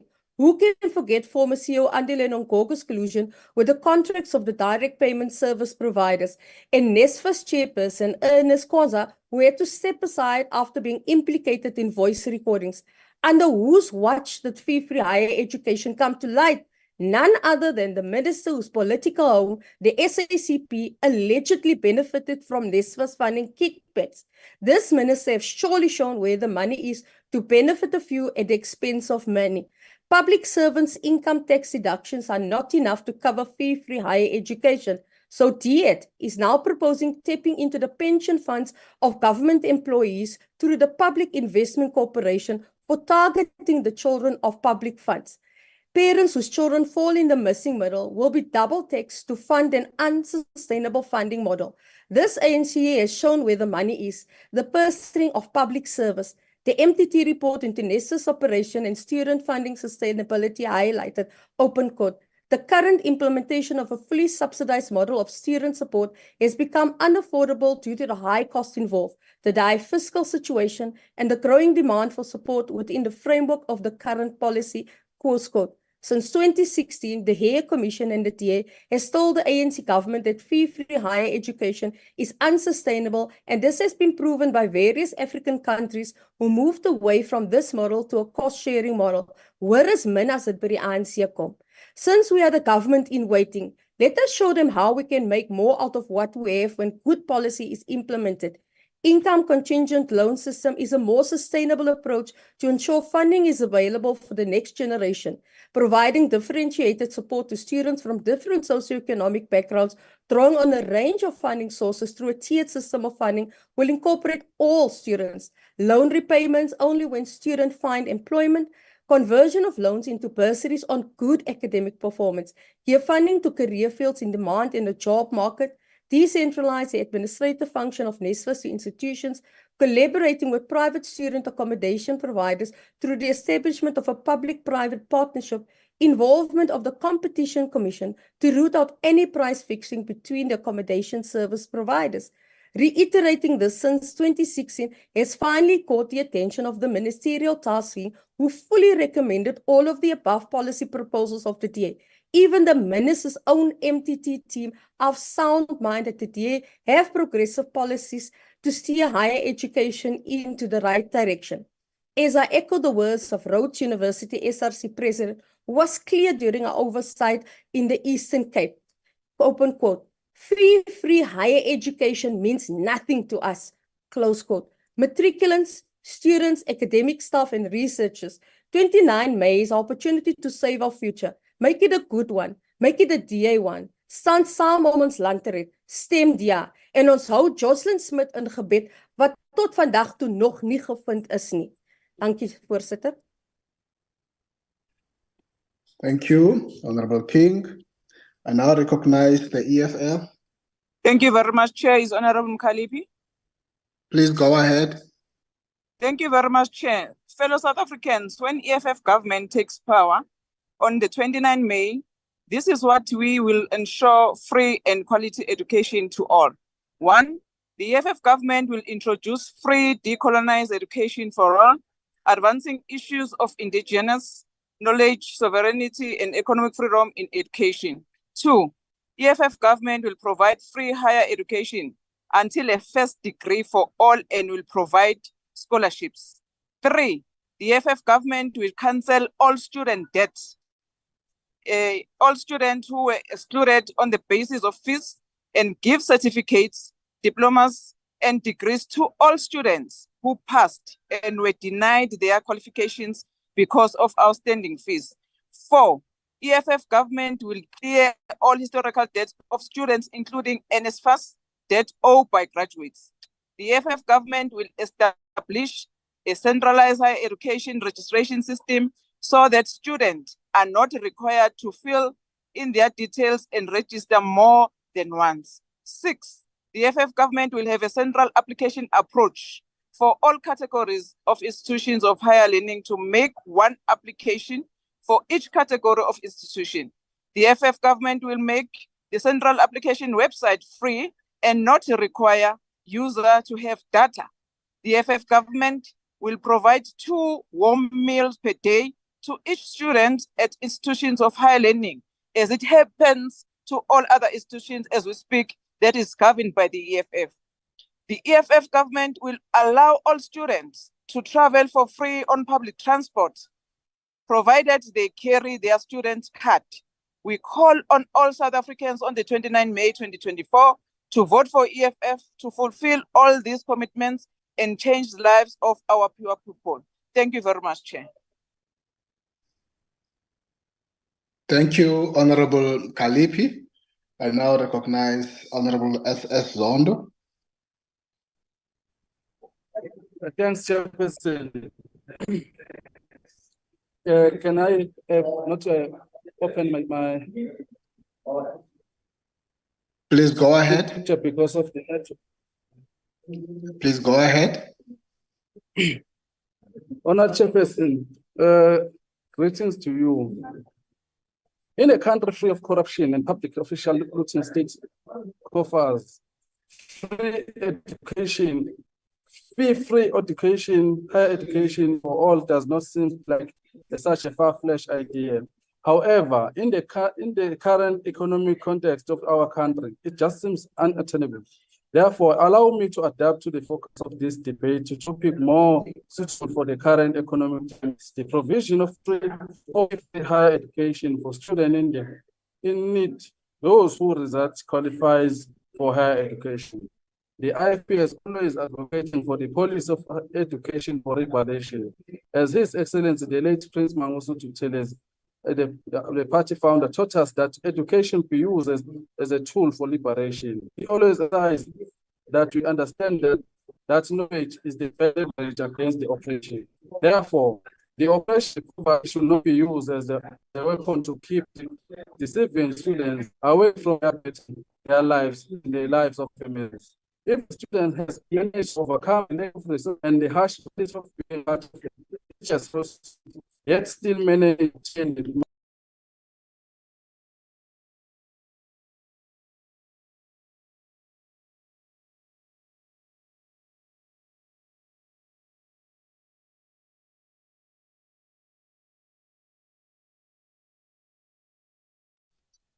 Honorable Zondo. House Chairperson. Yeah, hello, Honorable Panamer. Yes, House Chairperson. We are with Honorable Zondo. He might have a connection issue. I think we would need to, can he maybe come after the next speaker to finish his speech? Oh, I thought you wanted to finish his speech for him. That's fine. That's in order. We know the time he has spent already. Thank you so much, House Chair. Thank you. Agbare Boshoff. Nou is het Baie dankie, agbare huisvoorsitter. It is interesting and maybe surprising that the Freedom Front Plus might at some times think that something which the EFF says is sensible. Now, we agree on the point that higher education is not just expenditure, but it's an investment into the economy. It's more than consumption. In that sense, it fundamentally differs from social grants, which actually stimulates consumption, and in that way is supposed to stimulate the economy also, but in fact it actually only uses up the money which is available for other things. But, and that is where we start differing from the EFF, there is in fact no such thing as a free lunch, as the saying goes. Now, the price for free higher education is, well, there are multiple prices. The one thing is that universities lose their independence because of the dependence which they have on NSFAS, and it gives the state yet another string attached to funding of universities.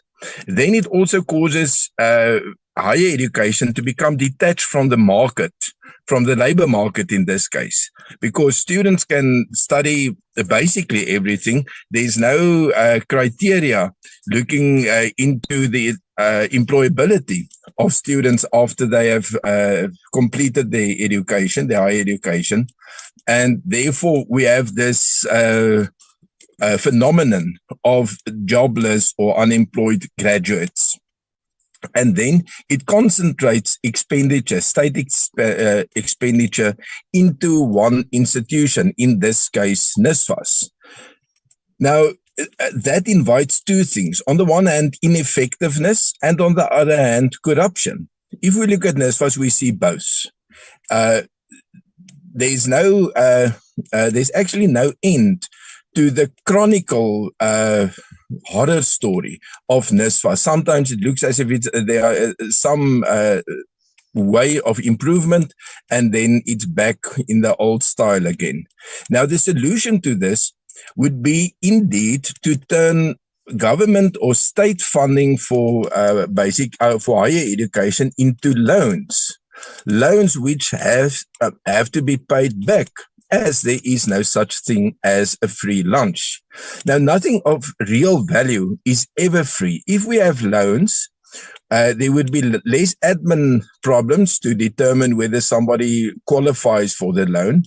The money can be collected back by registering a student on the pay-as-you-earn system of SARS as soon as the student gets funded. And as soon as the student starts working, can start paying back with an interest rate linked to the tax bracket in which the student functions.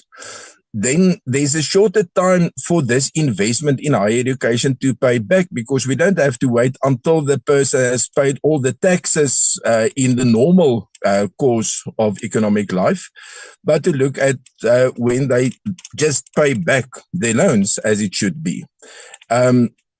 That will also cause higher education to be more aligned with the labor market, and it will solve the problem of the missing middle, as well as postgraduate degrees or qualifications that people need to be professionally qualified. I thank you, Honourable Chair. Thank you, Honourable Bosha. The UDM, the ATM. Good. I'm back, Chair. Good.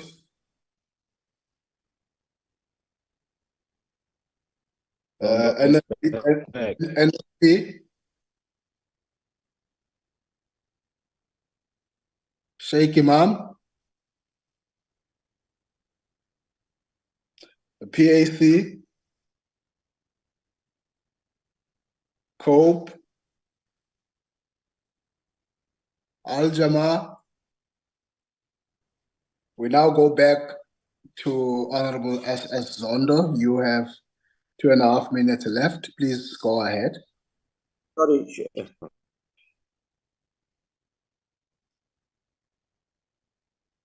Honorable Zondo. The IFP always advocate for policy of education. Yes, hello. I'm audible. Go ahead. Go ahead. You're audible. Go ahead. IFP has always advocated for policy of education for liberation. As His Excellency, the late Prince Mangosuthu Buthelezi, the founder of the IFP, taught us that education be used as a tool for liberation. He always emphasized that we understand the knowledge is the best leverage against the oppression. Therefore, the oppression of poverty should not be used as a weapon to keep deceiving students away from bettering their lives and the lives of their families. If the student has managed to overcome the lack of resources and the harsh reality of being part of indigenous household, yet still managed to obtain the marks needed for pursuing the higher education, they should be rewarded with assistance from the National Student Financial Aid Scheme. It is in this mind that we call for reconstruction of NSFAS and advocate for institutional funding model, where institutions will work with the granting allowances to students. Students who depend on NSFAS funding deserve a system that functions efficiently and reliable to ensure that their studies continue without unnecessary hindrances and delay. In the recent years, we have seen the devastation caused by the bureaucratic delays as students depending on this NSFAS funding were writing their exam on an empty stomach, as always unable to afford meal and a basic necessity. In a country where education seems to be pulling on back barriers, we as IFP made it in our mission to ensure that education of our young people, regardless of their socio-economic status, remain a top priority, as we have stated repeatedly. Education is not depriving by the fundamental right. Therefore, it's in no way should any young person accept a lack of resources for justification to not further their education. Young people should vote for the IFP on the 29th of May, because we've been always calling for the removal or the resignation of the Minister of Higher Education, as he is the one who's causing all the havoc that is happening. We've seen the resignation or the firing of the CEO of NSFAS, and we've seen of the firing of Mr. Kos, who was the chairperson of the board. Who's next? Because the main person is still on the block. Let the people of South Africa or the minister out and sip out. I thank you. Thank you, Honorable Zonda, with your injury time. Honorable Sheikh Imam, I see your hand is up. The bus had already passed the stop and you are not there. Are you there now? Yes, Chair, thank you very much. Sorry, moonlighting and not getting paid for it. Please go ahead. Please go ahead. Thank you, person. Yeah. The National Freedom Party has a few concerns to raise. First of all, I know it's very easy for everybody to say fee-free education, fee-free education. It's sounding like a stuck record. I think we need to be very realistic about this. First of all, do we have the necessary financial resources? Secondly, do we have the necessary capacity to be able to accommodate all these people? Thirdly, and very importantly, we need to address the high dropout rate. Now, let's assume you're spending 12 billion rand on NSFAS. And of that, if there's 60% dropout in the first year, it means you're losing an estimated 8 billion rand. Should we not be addressing that? Should we not be talking about ensuring that these TVET colleges that we are funding through the NSFAS speaks to the skills needs of the country? What is the purpose, Chairperson, of thousands of them qualifying, graduating, and you can't accommodate them because you've got an abundance in certain skills and you've got a shortage in other skills? Should we not be actually addressing them? Then you've got the corruption when it comes to student accommodation. There are political parties that are apparently making demands on owners that they want a cut every month. If they don't do that, they don't want to allow these things to take place. Again, we seem to have a problem there.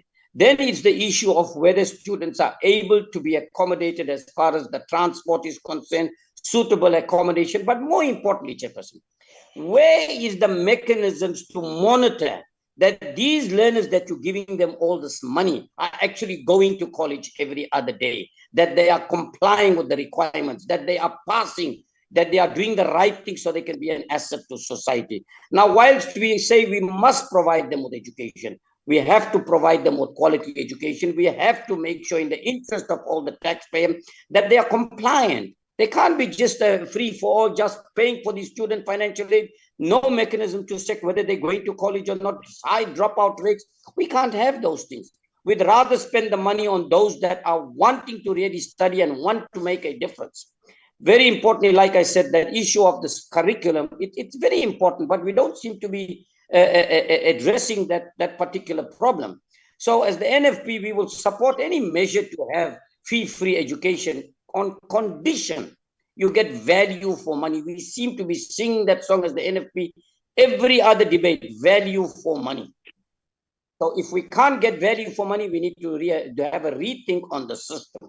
And then lastly, I want to say there needs to be some communication mechanism in place for those that are having difficulty reaching NSFAS in getting correspondence responses in terms of the application, where we too can get involved to intervene, Chairperson, so that we can ensure that those that are eligible for it get it and get it timelessly. Thank you very much, Chairperson. Thank you, Honorable Sheikh Imam. I now recognize Honorable Ngobo. Thank you, House Chairperson. Section 29, subsection 1B of the Constitution of the Republic of South Africa states that everyone has the right to further education, which the state, through reasonable measures, must make progressively available and accessible. But when one looks at the state of higher education in South Africa, it is clear that the ANC-led government has failed to take reasonable measures to ensure that further education is made progressively available and accessible. Each year, we see many young people being turned away from institutions of higher learning because of this government has left them behind. Due to its mismanagement of the economy and corruption, the government has lost billions of rand over the years, leaving many young people with no money to access further education. Cadres have been enriching themselves, their families and friends, while many young people in institutions of higher learning have been neglected. That is why there is no money to fund fee-free higher education in South Africa. Kuyimanje sihlalo, abanye babafundi e-UKZN ePietermaritzburg baswele okuya ngisho nasethunjini. Sebeze bacele emphakathini yakhele inyuvesi. Konke lokhu kungenxa yokwahluleka kukahulumeni kanye no-NSFAS. House Chairperson, we do not support the EFF's motion because we believe that there is an alternative funding model which can be used to make higher education progressively available, and that is the DA's alternative funding model. Under this model, students will have access to a variety of government loans, each coming with favorable repayment conditions. This differentiated loan scheme suggests the introduction of income bands linked to the portions of awards and the regular updating of these bands. There is no doubt that this approach has the potential to facilitate repayment to the state at a later stage, thus ensuring that resources are available that can be redirected towards supporting incoming students. This way, we will ensure that loans cover the full cost of study of some eligible students rather than a portion of the cost for a larger group.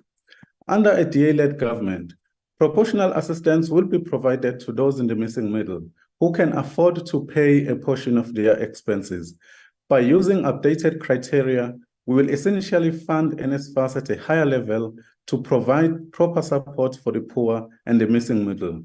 By so doing, we will ensure that all applicants from households with an annual income of up to 600,000 Rand have a fair chance to apply for financial aid. The funding model of loans will also include scholarships as an option. Such scholarships will be awarded to outstanding students, and these will be non-repayable. In order to reward hard work, loans will be converted into bursaries based on the academic performance of the students. We also do not think that it makes sense to provide free higher education for those who can afford to pay their tuition. That is why we believe that students from high-income households will not receive government financial support for fees or other expenses, as they will be able to pay for their own studies themselves. In order to address problems around accommodation, we believe that there must be public-private partnerships. We acknowledge the crucial role played by private providers and developers in meeting the demand for student housing, especially in areas where government efforts fall short. The current NSFAS approach, which often sees private service providers as enemies, has to come to an end. We believe that this relationship should be enhanced. By so doing, we'll be able to solve a number of problems around accommodations. House Chairperson, it is clear that the DA's alternative funding model is the best solution to make higher education in South Africa progressively available. Ngakho-ke sihlalo ohloniphekile, ngomhla ka-29 May kulo nyaka, abantu ezikhungweni noma abafundi ezikhungweni zemfundo ephakeme kanye nabo bonke abantu ababhalisele ukuvota eNingizimu Afrika kumele baphume ngobuningi babo bavotele i-DA, ngoba i-DA iyona kuphela enezisombululo ezizokwazi ukuxazulula izinkinga ezibhekene nezikhungo zezemfundo ephakeme eNingizimu Afrika. I thank you. Thank you, Honorable Ngobo. I now recognize Honorable Tebogo Letsie. Time, Chair. You Chair, Honorable Deputy Minister has left some time. Can you verify? Please continue. Okay, no, thank you very much, House. No, thank you very much. The African National Congress strongly believes that providing access to higher education for the unprivileged individuals can catalyze positive change in their personal lives and society as a whole. The organization has consistently prioritized ensuring that individuals from disadvantaged backgrounds have the opportunity to use higher education as a means of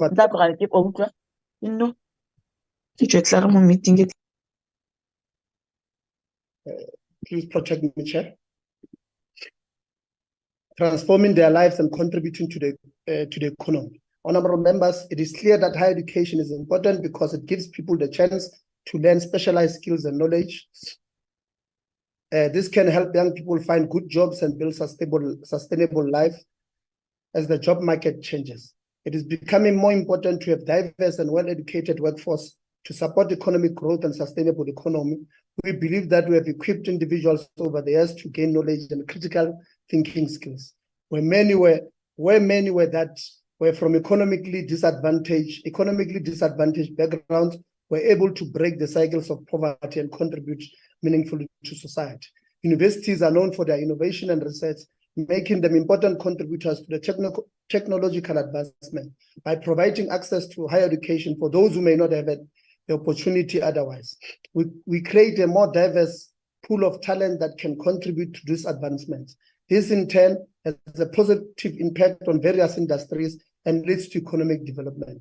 The ANC has made strides in reducing inequalities by opening doors of higher education to those who are financially disadvantaged. This has helped to reduce socioeconomic inequality and provide opportunities for the marginalized communities to access education and opportunities that were previously unavailable to them due to historical limitations. Members, NSFAS has played a pivotal role in breaking the cycle of poverty for many low-income households in South Africa. It has contributed significantly to the development of Black professionals by providing financial assistance to students pursuing higher education.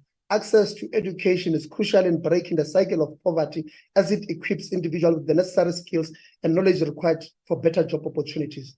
The NC believes that economic empowerment in higher education goes beyond financial support. NSFA's grant program has empowered students by relieving them of financial constraints, allowing them to focus on their studies. This has led to increased graduation rates and improved earning potential for graduates, contributing to the economic upliftment of individuals and their families. We have witnessed the positive effects of the increased funding from NSFAS, which has resulted in a significant increase in the number of Black professionals in various fields. This includes professionals in medicine, engineering, business, science, and other important disciplines. The emergence of a diverse group of skills professionals contributes to a more inclusive and representative workforce. Transformative change involves addressing skills shortages in the labor market. Under the governance of the ANC, financial aid is provided to students pursuing fields that have high demand and skills shortages. NSFAS has played a vital role in bridging critical gaps in the labor market, particularly in the development of a knowledge-based economy. The challenge of balancing fiscal sustainability and affordability while supporting the missing middle in higher education is significant. The missing middle refers to students whose families have incomes that are too high to qualify for full financial aid but are still unable to afford the cost of higher education. The government has made significant progress in its funding model by expanding the eligibility criteria for fee-free education. The new criteria covers a wide range of income levels within the missing middle, providing more students with financial aid. This ensures that the financial inequality is not the barrier for anyone seeking education. The social justice and equality component of fee-free education is crucial for ensuring equal opportunities for economically disadvantaged individuals, particularly those who were previously disadvantaged. South African ANC-led government has advocated practical examples of transformation, and it understands that funding is an essential component of contributing to the economy. By providing funding, this government has produced a skilled and educated workforce. That is something that nobody can argue. The National Treasury has studied various funding models for higher education, including income contingent loans and other innovative financial mechanisms to support the missing middle. This government has already committed to supporting the poor and the working class students through NSFAS, which has evolved into a grant. It is evident that the government seeks to improve the livelihood of these students. Accessing opportunities of learning and affirmative action is crucial in South Africa, especially given its history of apartheid and the resulting inequalities. Affirmative action is an intervention aimed at redressing these imbalances by providing opportunities to individuals from previously disadvantaged communities. These policies have encouraged the inclusion of underrepresented groups in various sectors, including in education. We strongly advocate for the development of a diverse and inclusive workforce, which will help foster a more representative and equitable society. Affirmative actions plays a critical and vital role in creating an equitable society by transforming higher education institutions, by actively promoting the enrollment and hiring of individuals from historically marginalized groups. Universities and colleges become more reflective of this country's demographics. This leads to a more inclusive and supportive academic environment. It is worth emphasizing that the ANC has recognized the importance of providing fee-free education in South Africa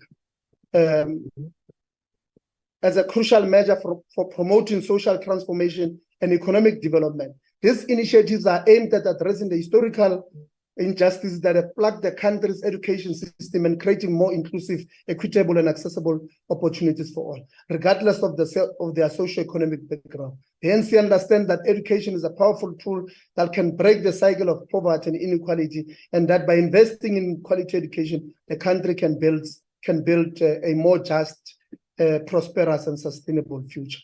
Our strategy has been to expand the TVET college sector and embrace digital learning opportunities.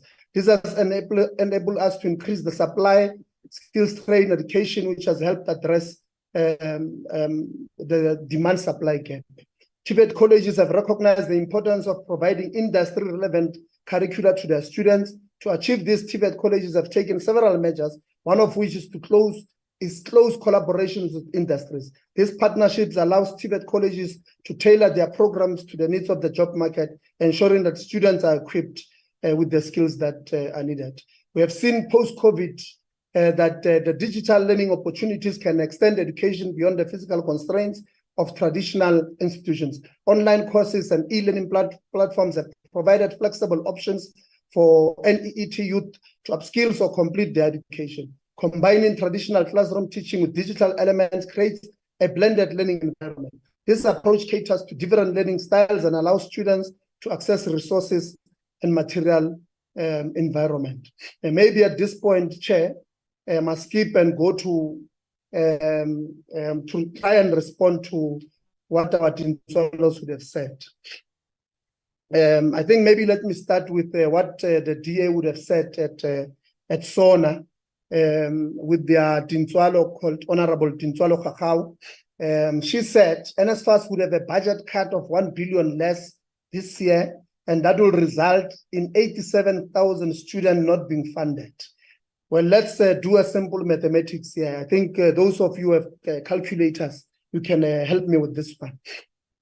If 87,000 students need 1 billion for funding, it will mean that the 47 billion that this ANC-led government has put aside for the last academic year would have funded over 4 million students last year alone. I'm sure you know that that doesn't make sense. In fact, the DA believes if you take that mathematics, it costs 11,000 rands a year for a student to study in South Africa. I mean, how delulu is that? Secondly, she went on to say, under what she termed solution number 3, when she was debating at SONA, and I want to quote, reforming NSFAS and creating a sustainable environment in partnership with the private sector.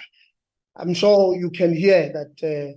In fact, you will hear when I respond to Honorable King, what is the DA policy on fee-free education? They want children from the low-income households who are Black, Indians, and colored to be subjected to banks and loans so that immediately after graduating, they go and work to pay these loans, and they don't go and work to uplift the economic environment of their families. Honorable Dintswalo Shikwambana sponsored the debate.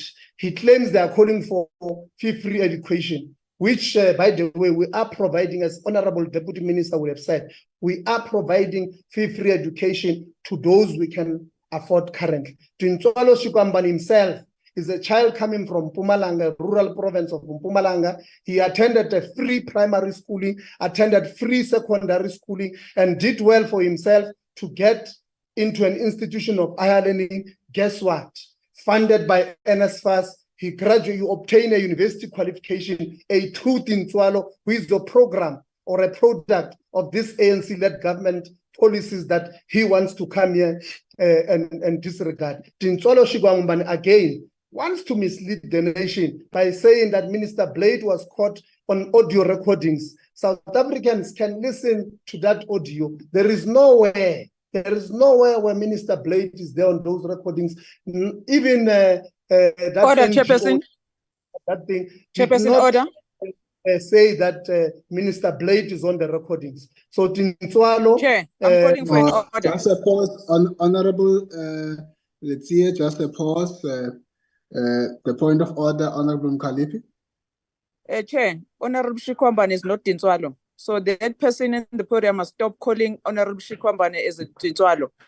Is Honorable Mandla Shikwambana, President of EFF Student Command. Thank you, Honorable Mkalipi. Honorable Letsia. Thank you very much. Please go ahead and just be on your lane. You have 3 added minutes from Deputy Minister. Thank you very much. Honorable Shikwambana sponsored this debate just to read through the ambitious, unattainable manifesto of the party of 11%. Maybe we've given them enough free time now. Maybe let me go to Honorable King. As expected, she argues that what the ANC-led government is doing for children that come from a low-income household by providing fee-free education to over 1,200,000 students, as we heard from the Deputy Minister, who over 70% of them are Black, is not sustainable. This is what the DA stands for. It does not want these numbers that we're talking about to succeed. She argues that the state must save money instead of providing the children from these low-income households with education so that they can take themselves out of the bondage of the triple challenges of poverty, unemployment, and social ills. And that is what, in essence, is the DA policy. They don't want, any government that seeks to give any Black child a chance, or any Indian or colored child a chance to participate in the mainstream economy. Honorable Mkalipi should not even have debated, as she said nothing that Honorable Shikwambana said. That is to read from the ambitious, unattainable manifesto of that 11% party. Honorable Zondo of the IFP again did not disappoint.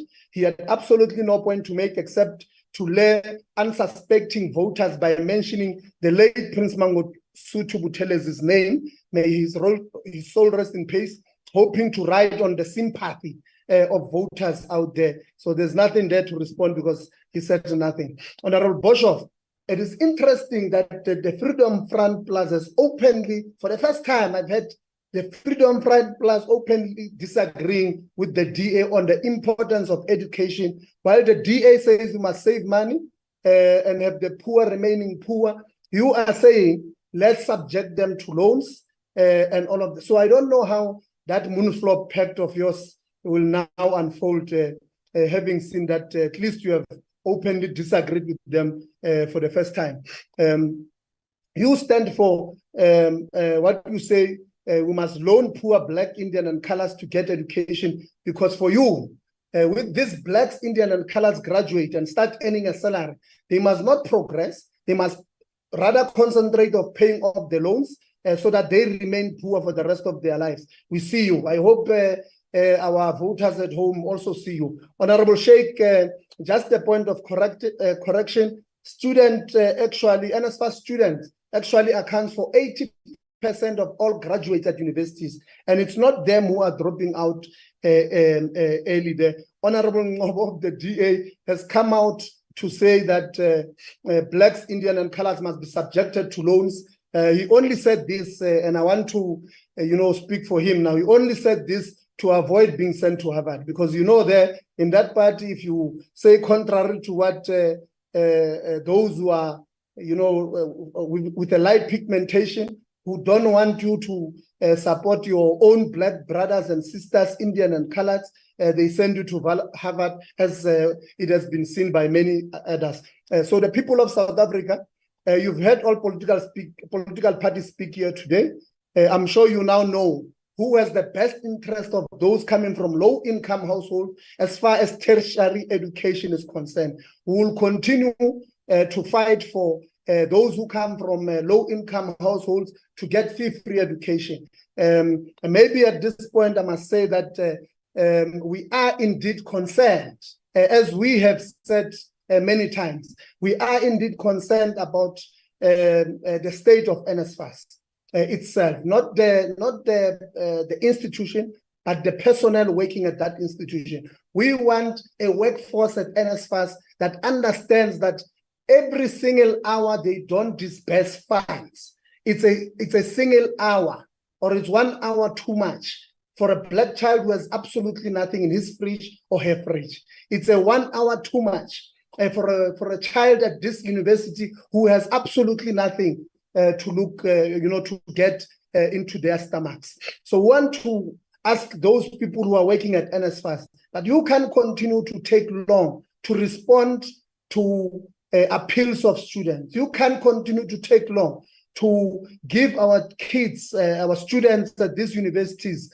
their disbursements. Every single hour that you are taking is 1 hour too long. And if you can't work diligently, work well, work fast in resolving your own problems there, maybe it's time that you ship out so that we get the workforce at NSFAS that will put the best interest of these kids at heart or first. Because the NC-led government has continued to put, in the medium term, we've put around 153 billion only on bursaries in the next two years, this year, next year, and the year after, so that the Blacks, Indians, coloreds who come from low-income households continue to get free education. So to all of those, please don't forget to go on the 29th of May to vote correctly and to vote for the only party that gives free education, not only on paper with an ambitious manifesto, but we've been doing it, and we've been doing it for a few years now. We have a graduate chair, over 4 million graduates since 2018 who have been funded by NSFAS. 4 million Blacks, Indians, and coloreds who have come out of poverty and who are today providing for their families. This year it's 1.2, next year probably 1.3. We'll continue to provide education, free education to these kids, and making sure that they take their families out of poverty. Thank you very much. Don't forget to vote the NC on the 29th of May 2024. Thank you. Thank you, Honorable Letsia. Honorable Mkhaliphi saved 3 minutes, and that will be added to Honorable Shikwambana. You now have 5 minutes, Honorable Shikwambana. Thank you, House Chair. It is not our problem that the Deputy Minister seems to have hearing challenges, and that explains the status of Department of Higher Education and also the crisis which we are faced with at NSFAS. It is also not surprising that the DA is actually not supporting our motion of free education, because they know it does not seek to benefit them. It seeks to benefit the Black majority of young people, the students of South Africa, and they have no interest on the Black lives. That is why they will never support anything that seeks to transform or seeks to give access to Black people and Black students higher education. So with Honorable Letsie, he just spoke a lot of things but said nothing. He tried by all means to want us to suit into the concept of the Tintswalo. We don't know who's Tintswalo, because Tintswalo is known by Cyril Ramaphosa and him, Honorable Letsie. So we're not going to take those things into consideration. House Chair, the founding principles and programs of the EFF is that of fighting for free quality education as one of its cardinal pillars. Our call for the nationalizations of mines, banks, and other strategic sectors of the economy has always been linked to the provision of free quality education. Our call for an end to corruption in all government departments has been linked to our demand for free education. Our call for increase for corporate taxes has always been linked to the provision of free education. When we launched the EFF Students Command on the 16th of June 2015, the founding principle of the EFF Students Command is that of fighting for free education, and we want free education now. We know that since 1994, the ruling party has made empty promises of free education and have not lived to the commitment of free, of their own freedom charter that says the doors of learning shall be open to everyone. Instead, the ruling party has closed the doors of learning and culture by allowing institutions to exclude thousands of students across the country.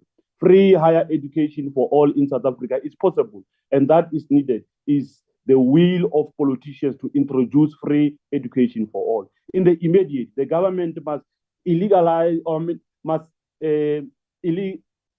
must make illegal all forms of financial exclusion and should allow students to finish their studies without any problems. All students' debt should be scrapped off, and all students be allowed to attain their degrees. The future of this country should be a future of educated youth, not of semi-literate politicians that fill the parliamentary benches of the ANC and the DA. We cannot leave the future of this country to the uneducated leaders because they will lead us to nowhere. So, House Chair, free education is the solution. I see Honorable Litse trying by all means to mislead South Africans and says there's free education in South Africa. He speaks of free education in South Africa, deeply referring to NSFAS. NSFAS is not a solution of free education. NSFAS has collapsed. NSFAS is collapsing. Our students are struggling on the ground because of the very same NSFAS. The only solution of NSFAS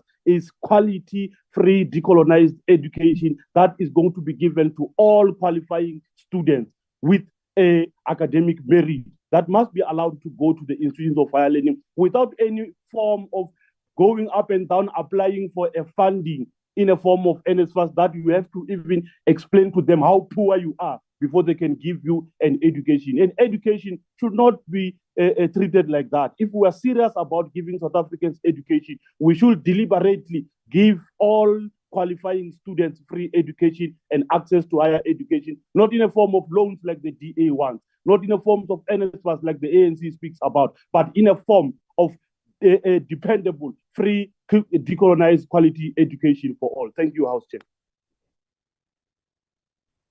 Thank you. Thank you, Honorable Shikwambana. That concludes the debate and the business of this virtual mini-plenary. The mini-plenary will now rise. I thank you all.